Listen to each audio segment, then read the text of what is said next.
Senator Rand Paul of Kentucky. Senator Paul, good to see you this morning. You offered a bill last month, co-authored with Mark Sanford in the House, called the Obamacare Replacement Act. Since you introduced the bill, how much support have you seen for it?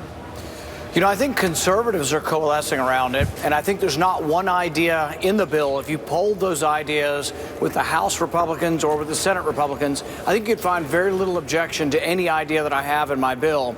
In fact, at least half of the ideas in the bill came from legislation from Congressman Tom Price. So I think it actually has the ability to become the consensus bill. But, you know, people often call this a sausage-making factory. We got to start making some sausage. And so we've put this forward, and we're saying these are ideas that most people have agreed to. Tell us what you don't like, tell us what you do like, but let's repeal the whole thing. We won the election in 2010, 2014, and then the White House in 2016 on the platform of complete repeal. We've already voted for complete repeal last year.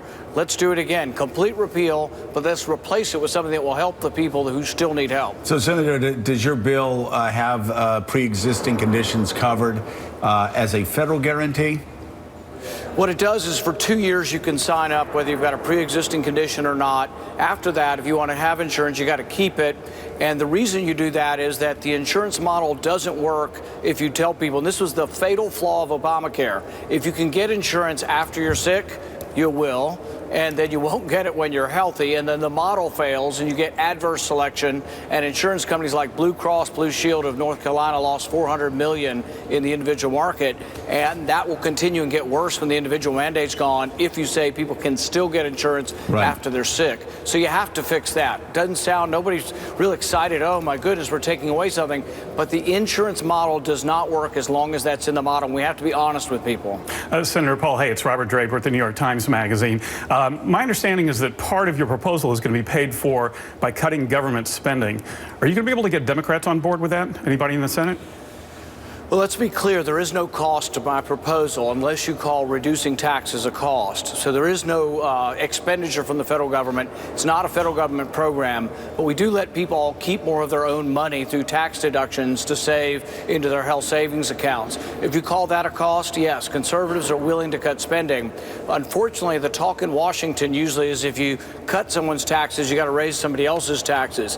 We don't accept that. We think if you cut taxes, make government smaller, send power and authority back to the states and to the people, but we're for smaller government. That's what it means to be a conservative. Senator, where do you stand on the president's relationship with Russia and everything that has happened with the National Security Advisor? Are you on the side of we should focus on the leaks, or we should take a closer look into inappropriate ties with Russia between the president and members of his administration? Well, I think that law enforcement should and is looking at this, and they should determine if any laws have been broken. But before anybody jumps any further into any kind of political investigation, I think really we ought to find out, was a law broken? And in fact, there needs to be more discussion of what law was broken, if a law was broken.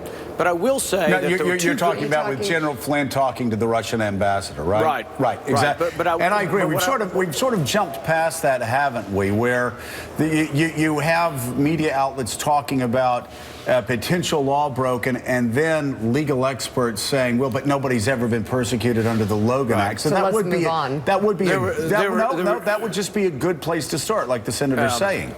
There were two great articles this week, and I know you guys review a lot of written journalism. Eli Lake had a great article, and so did John Poteritz, talking about what kind of world it would be if secret intelligence agencies record our phone calls and then release them to the media. That is not just a leak. We're not talking about you get juicy gossip on whether the president wears a bathrobe or not. We're talking about private information between high-ranking government officials and high-ranking foreign government officials. If we're going to release that to the press, that is very, very worrisome. And if in the process of that, we're going to destroy people who are critics of the intelligence community, boy, that really, really alarms me. So that's not just a partisan shifting of blame. This is very, very concerning for a free society. All right, Senator Rand Paul, thank you so much for being with us. Robert Draper, your piece is a cover story on this Sunday's New York